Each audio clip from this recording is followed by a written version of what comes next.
Kamusta mga kaaro? Sa araw na to gagawa lang tayo ng DIY feeder at ang mga materyales na gagamitin natin ay pupulutin lang natin. Pero bago ang lahat, huwag mo munang kalimutang mag-like, pindutin ang subscribe button at notification bell para maging updated ka. Hindi kagaya ng boy dagit dyan sa lugar nyo. Kuya!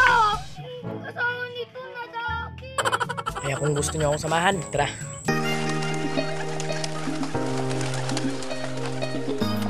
And ito na nga mga kaaro, umpisa na nating maghanap ng mga materyales na pwede nating magamit sa ating gagawing patukaan, no? Ito, magre-recycle nga lang tayo kasi nga napakamahal ng patukaan sa poultry shop. 35 pesos ata o 45. Ito, mas maganda ng ilan natin sa mga patukaan ng ating mga alaga, no? Kaysa sa bumili, mas magandang mag-recycle, at least napapakinabangan natin yung mga gamit na naitapon na, no? Ito, umpisa na nga nating maghanap dito kasi sakto nung last week nagbaklas sila ng kubo dun sa harap namin, no? Ito, dito tinapon yung mga ibang kahoy, no? Ito, maghanap na tayo dito sa side na to. Ito, and ito, ayun. Ito, may nakita ako mga kaaro, ito kawayan. Ito, saktong sakto to. Ito maganda. Ito maganda. Ito yung gagawin nating main material ng ating patukaan. Ito, nakakita tayo ng kawayan, no? Ito, maghanap pa tayo dito ng mga pwede pa nating magamit. Ito, pasensya na mga kaaro, no, kung medyo marumi yung paligid namin, no? Ito puro bubog naman nandito kasi dito sa side na to, dito na yung likod bahay namin, no? Ito, subukan na nating maganap dito. And dito try natin, no? Dito sa mga kahoy dito. Ito pwede ito mga kaaro. Ito siguro pwede pa natin ito magamit. Ito, maghanap pa tayo ng isa para gawin nating ano dito, yung ganito. Ito, may dalawang na tayo. Then ito, mas better sana mga kaaro kung makakita pa tayo ng isang ganito, no? Ito, subukan pa nating maghanap. Ito dito, ayun, ito pwede atang magamit ito mga kaaro. Ito lumber, kuko lumber, no? Ito putol na siya, no? Pero siguro pwede pa itong magamit. Yan, no? Ito mga ginamit lang dun sa binaklas na kubo. Ito pwede itong maging handle ng ating gagawing patukaan. Ito, dyan muna kayo. And ito, maghanap pa tayo ng isang ganyan para yung sa sidings ng ating patukaan, no? Ito, magtingin-tingin pa tayo dito. Ito, magtingin pa tayo mga kaaro dito, kasi dito mga ano na sira-sira ng mga kawayan. Ito, ayun na, ito ata mga kaaro. Ito pwede pa siguro to, no? Sakto, ganito rin ata kalapad yung nakuha natin na pwedeng pang sidings. Ito sakto, pero ewan ko lang kung same size sila, no?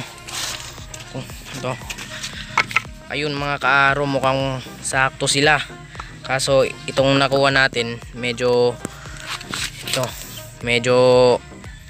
mahaba siya, pero ito lalagariin na nga lang natin, no?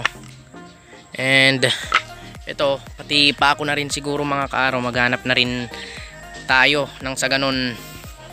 Ito talagang recycle talaga, no? Hindi na tayo gagastos, no? Ito, subukan pa nating maghanap dito. Magbaklas na lang tayo, no? Ito kasi wala na tong mga ano dito Ito, pasensya na mga kaaro kung medyo makalat tong ano namin, ha. Ito sana, kaso nga lang puro na sila, no, nakalawang, marupok na. Parang ikaw. Marupok na. Parang ikaw. Joke lang mga kaaro. Ito siguro mga kaaro, ito yung mga binaklas na kulungan dati ng manok. Yan o. Ito mga kaaro, pwede pa siguro tong mapakinabangan nito, mga pako. Ito mga kaaro, baklasin muna natin sila.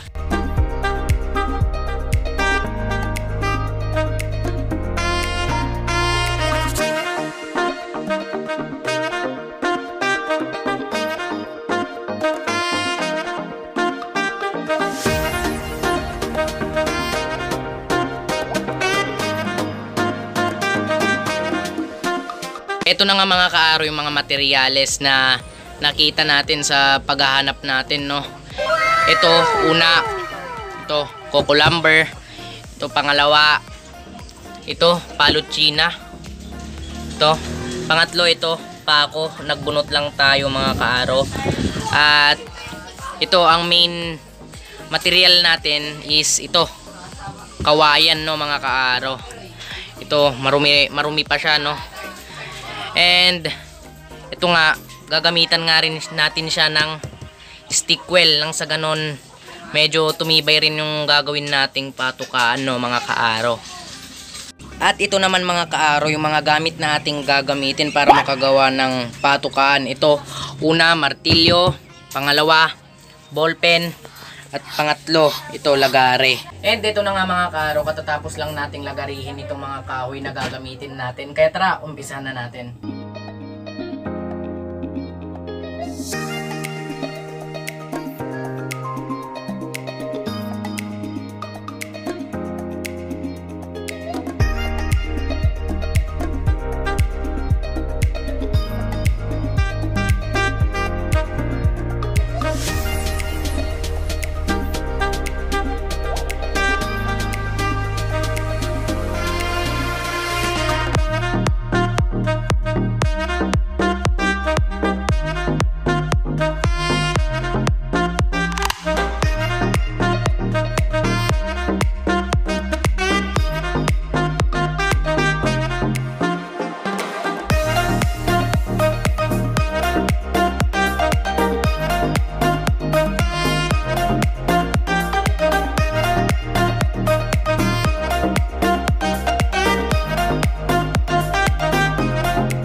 Natapos ko na tong isang siding dito sa and ito sunod natin yung isa.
Mga kaaro, last step is ito na, ilalagay na natin itong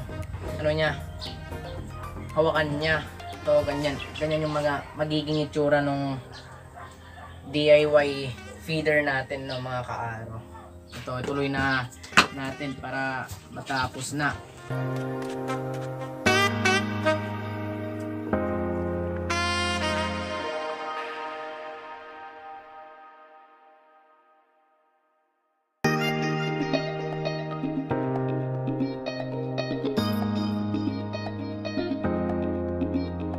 Tsaka papakuan na lang natin ng mga kaaro.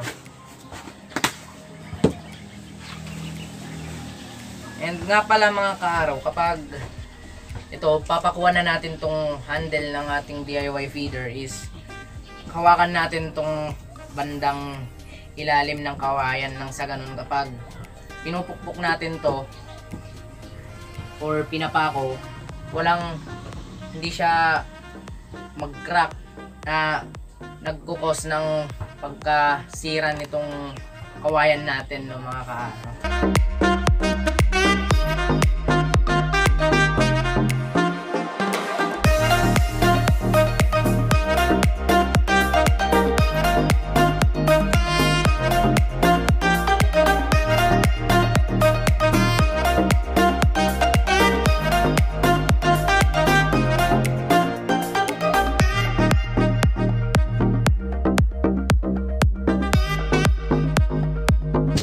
Alalayan lang natin kasi mga kaaraw kasi ito nararamdaman natin nagka-crack ito. And finally mga kaaraw, ito tapos na natin tong DIY feeder natin. Ito nakita nyo naman wala tayong ginastos dito. Itong stick well is bigay lang to ng tito ko kaya wala talaga tayong ginastos. Nakasave na tayo ng 35 pesos. Nakatulong pa tayo sa kalikasan no mga kaaraw. Sana may natutunan kayo sa video natin ngayong araw at sana nag-enjoy kayo. Yan na muna mga kaaraw para sa araw na to. Shoutout muna tayo. Shoutout kina Ryan Uson, shoutout din kay Aber Hayden Estreja, shoutout din kay Jason Estrada, shoutout din kay Kurt Russell Narne, shoutout din kay Ramel Dumakit, shoutout din kay Borgie Navarro, at shoutout din kay Bon Navarro. Salamat sa suporta mga kaaraw. Happy flying!